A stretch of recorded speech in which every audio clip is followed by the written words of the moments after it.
fazendo uma analogia, eu considero assim, sabe o ângulo na arquitetura, né? Quando um ângulo grau, assim, você lá no ponto de origem, vamos dizer assim que seja 25 graus, né? Sim.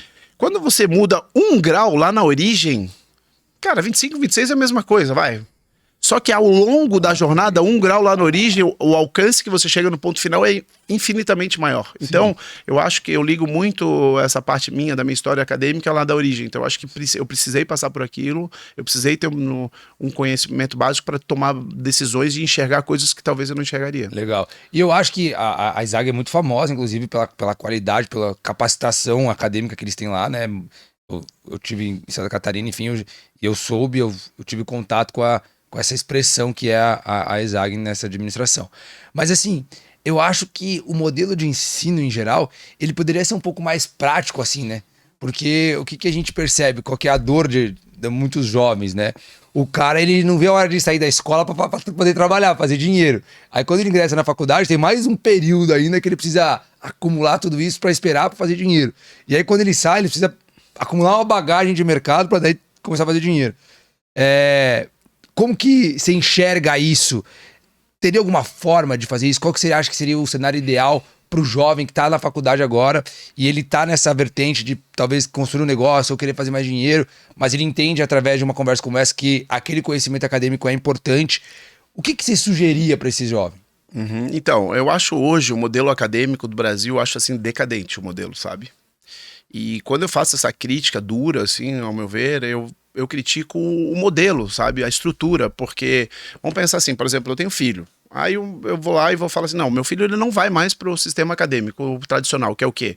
Cara, ele vai lá, tem que ficar decorando ciências, geografia, uma coisa vai usar uma ou outra, mas uma decoreba que é desnecessária, acorda cedo, fica lá decorando pra prova, eu acho isso decadente, sabe? Por quê? Ao mesmo tempo que ele precisa fazer isso, porque senão ele sendo expurgado do sistema, ele vai ter que abdicar de situações que ele não vai mais poder seguir. Então, por exemplo, se ele quiser ser um médico, se ele quiser ser um engenheiro, ele vai ter que passar pela estrutura acadêmica. Sim. Por quê? Porque ele vai fazer o Enem, vai ter que passar na prova, senão não passa. E o conteúdo vai vir dessa base.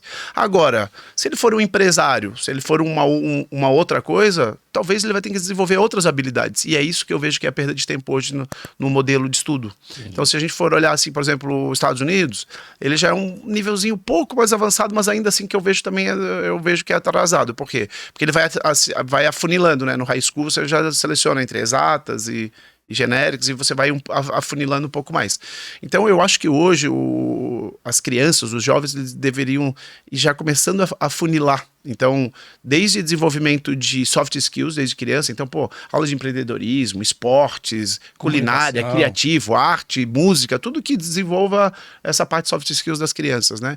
E aí, partindo para modelos mais de desenvolvimento, de aperfeiçoamento, seja de profissional ou seja de jovem, eu acredito muito no modelo profundo, nichado, assim. Esse negócio hoje de você fazer um MBA de 2 anos, genérico, cara, você tá vendo um monte de conteúdo e você vai utilizar 10% deles, né? Então, por essas imersões aí, tipo o G4, conheço o Thales, o Alfredo, eu já acho interessante esse modelo. Porque é algo específico. Claro, que você faz realmente assim, você aprofunda temas que você realmente vai estar utilizando, você escolhe a imersão, né? Eu acredito muito em imersão. Então, na própria empresa lá, eu acho assim, você fica 6 anos fazendo uma faculdade, por exemplo, de engenharia. Aí depois você vai especializar. Vamos dizer que você seja um engenheiro de pontes. Cara, aí você usou 5 ou 7% dos 6 anos. Sim. Aí você jogou fora praticamente 5 anos e pouco. E agora, se você for mais imersivo, não. Você faz alguma coisa e depois se aprofunda. Inclusive o que a gente percebe hoje nesses exemplos que você usou do G4, enfim, de inúmeros outros programas que tem de curso de desenvolvimento, você fica lá 3, 4 dias, você consegue aplicar na segunda-feira aquilo que você aprendeu e você já consegue um resultado. Sim. Eu acho que é isso que chama a atenção de tanta gente, né? Eu acho que talvez seja a parte importante de você ampliar é saber onde você quer chegar. Então, por exemplo, para você de repente saber que você quer ser um engenheiro de ponte, talvez você tenha que fazer um curso. Para você amplia para depois direcionar. Sim. Então eu acredito muito nessa jornada, assim, eu acho que o desafio é mudar a estrutura do modelo, eu acho que assim, o sistema acadêmico brasileiro precisa ser mais atualizado, desenvolver mais isso, E aí depois ir emergindo mais. Porque, por exemplo, eu fiz uma faculdade de administração. Cara, eu aprendi 90% das coisas eu não uso. Né? Entendi. Tipo, Sim. vamos pensar assim, hoje um curso de administração, ele ainda tem estatística, ele tem matemática financeira. Cara, hoje a tecnologia dá tudo isso pronto. Era mais um processo de você saber utilizar a ferramenta do que Exato. propriamente saber o... Exato. Entendi. E hoje está começando a ter algumas escolas mais disruptivas. Aqui em São Paulo tem uma só de empreendedorismo. Então, Sim. ele já entra focado em fazer um plano de negócio na faculdade, ele sai com um plano de negócio. Porque